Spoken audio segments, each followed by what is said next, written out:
hindi po gagalaw si Torre nang hindi inuutusan ni Lee Satanas at ni Bangag Jr. Actually, more on si Lee Satanas. Kaya, abangan ninyo kung ano na naman ang gagawin nila sa susunod laban kay Inday Sara. Sige Pero nga. alam mo, ano ang mga maiinit ngayon na issue sa Pilipinas? Pogo. Kasi yun ang gusto nilang i-issue. Kasi, again, si Lee Satanas at si Bangag ay mastermind yan. Imagine nyo, 10,000 na kapulisan dineploy doon dahil sa kagaguhan ni Bangag Jr., kagaguhan ni Torre. Hindi po gagalaw si Torre nang hindi inuutusan ni Lee Satanas at ni Bangag Jr. Actually, more on si Lee Satanas. Dahil si Lisa ay vindictive buangit.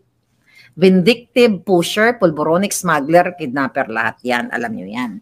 Yan ang katotohanan yan. Kasi gusto ni Lee Satanas ang mga aliporis na ay nakawin ang mga propriedad na hindi para sa kanila.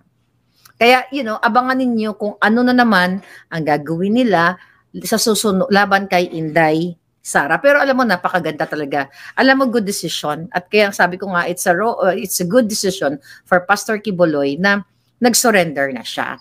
At sagutin niya, at dapat talaga, sagutin niya yung mga accusation sa kanya na alaman naman natin na ni-revive lang ni Ontiveros sa utos ni Bangag Jr. Balikan natin.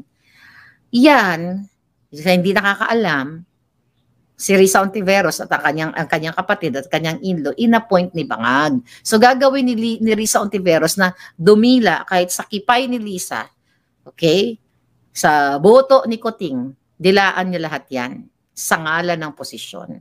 Kahit ipalunok pa ni Lisa ang tai niya sa kay Abalos, lulunukin nila yan sa ngalan ng posisyon, sa ngalan ng pera. Pero tignan nyo ngayon, di ba, nagkapalpak-palpak sila, nagkaletse-letse sila. Heartbeat pa more, sabi ni Jam. Okay? Fake news agad, sabi ni Yonyon, fake news agad, tagapagsalita ng PNP sa loob daw nakuha si Pastor. Ayun, may picture sila ni Attorney Torion, na ibig sabihin, tinawagan, based dun sa assessment ko, ito pa lang kasi nakikita ko palangga Based natin sa assessment natin, titignan ko lang yung mga salarin na lamok na nawala na konti. Ito, di ba yung picture, nakita ninyo? Okay? I believe that's before the, Wala, bakit nakalagay sa dito? Isa lang nanonood. Isa lang ba nanonood sa Buljakan? Kaluoy man si Inday Marlica, isa lang nanonood sa Buljakan. But anyway, itong picture na ito, malinaw. If you analyze this picture ni Pastor Quiboloy, sino tong isa? Sino tong attorney? Hindi ko siya sino tong attorney? Hindi ko siya ma-figure out, ma-identify. Sino to? Okay? So, ang ibig sabihin itong picture na to, kasi walang explanation pinost lang to, di ba? Okay. Ang ibig sabihin nito, prior sa surrender ni Pastor Quiboloy, minute niya yung mga lawyers niya. Di ba? Oh, may nanonood daw, sabi ni Palangga, iyangot. Kasi, oh my God, bobo kasi talaga. Kung hinuli siya, o nahuli, nahuli. Di ba? Pag sinabi mo kasing hinuli, gakupog-kupog pa. Alam niyo yung gakupog-kupog? Kapag namingwit ka ng isda, 'di ba? Gagamitan mo ng net, 'di ba? Ay ng hook, 'di ba? Gaganon mo yung isda, gaganon-ganon yung isda, 'di ba? Kasi hinuli mo siya by forcibly. Okay, pag sinabi mong nahuli mo o hinuli mo, si Pastor Quiboloy gumagapang sa loob ng tunnel. Kasi yun ang gusto nila. Tapos tumatak ka sa batas, 'di ba? Meron bang hinuling ganyan? Naka-smile pa? Okay, parang katulad, mayroon bang ganyan nakasmile? Oh, ayan. Kasama yung kanyang abogado. So, palpak nga sila, mga palangga. It's so palpak. Okay, ISAF, makakarma rin yan yung mga bangag na yan. Control ng intelligence ng viewers mo, sabi ni Gana Roses. Oo nga palangga, ayaw mo na. Okay? Ayan na lang natin. Ang importante, buhay pa ako dito na nag-ngangabels.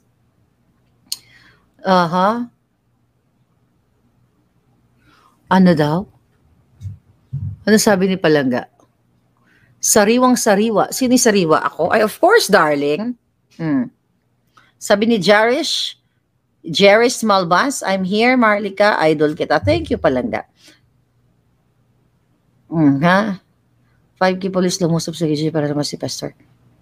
Okay. Sabi ni Rafael, 10,000 daw, Rafael, yung lumusob eh.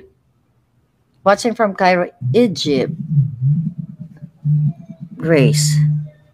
Ayan. Diyos ko si Palangga. Okay.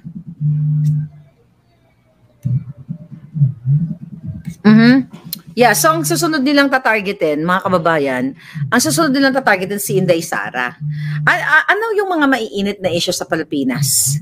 Sige nga, ano ang mga maiinit ngayon na issue sa Pilipinas? Pogo. Kasi yun ang gusto nilang i-issue. Kasi, again, si Lisa Tanas at si Bangag ay mastermind yan. Pinagkakaabalahan ba nila kung paano kayo bigyan ng trabaho? Ha? Ay, may lamok. Grabe. Diba? Pinagkakabalahan ba nila? Okay, bigyan natin ng konti ng orasyon para hindi na sila abutin ng birthday. Okay, pinagkakabalaan ba nila? Okay, itong apoy na to para hindi na sila abutin ng birthday nila. Ay, shit, yung lamok, patayin ko.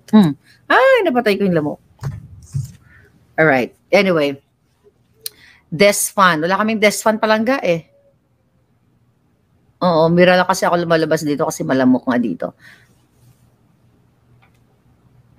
PH Norway, Mr. Power Cebu, I hope manalo si Trump sa US election para matigil na itong kahibangan ngayon ng US, sabi ni Pilipinas, ikaw lamang. Okay, paghahari na kasamaan, el filibusterismo. Okay, sabi ni Rosita, hipos na si Torre. Si Lisa yung lamok, si Lisa yung lamok, kaya ginugurgur ko siya. So again, wala, hindi ako ready. Kaya wala akong pero nawala na yung mga lamok. Okay, sabi ni Jojo A, people power na tayo. Mga kababayan, ang nangyayari sa Pilipinas, talagang ay isang malaking sumpa. Imbis na mga issue para gumanda buhay ninyo. Ang issue nila na sila rin naman ang mga mastermind nito, ibinibintang kung kani-kanino. 'Di ba? Ginagastos nila ang pera ng bayan para gipitin ang mga tao. Imagine mo kung 5,000, 10,000 na mga police doon. Sabi ko nga kanina, billions of pesos o millions, billions ang ginagastos. Tapos kayo, gutom kayo. Walang baon si baby, walang baon si little boy. Hindi kayo makabili ng pagkain. Yun kasi yung malalaking issue sa atin eh. Mag-people power na, sabi ni G. Satin. Kaya nga ako paduyan-duyan lang ako dahil alam ko gagalaw kayo ng bonggang-bongga. Very soon, gagalaw kayo. Sige po, magre-resign na, sabi ni, magre-resign na ba yung hitad na yan? Ay, wala pa akong puting ahas. Tignan natin sa puting ahas, baka meron. Dapat ikulong na lahat si Torre at ikulong na si Bangag. Alam mo sinong dapat dadamputin nyo? Alam nyo kung sino? Kayo dapat damputin nyo na si Bangag at saka yung asawa niyang Judas. Pareho sila. Imagine nyo. Nagchuchugian sila sa loob ng nagsiswinger, nagpapalitan sila ng mga kipay nila doon. Tumitira ng pulburon. Pati PSG, binabangbang ni Satanas. My God, gusto niyo yung mamuno sa inyo? Diba? Walang, ito si Cathy Binag na nagsabi na si Kuting, Bangag, si Lisa ay pusher, walang kaso sa kanya. Ano ibig sabihin yan? Tapos kayo, natutulog lang kayo. Mabuti pa ito si Cathy Binag. Kaya kung meron, yun ang sinasabi niya, ako matapang. Mas matapang yan. Cathy Binag, ganyan ka ba Palangga? Mas matapang siya kasi hinaharap niya yung mga demonyo.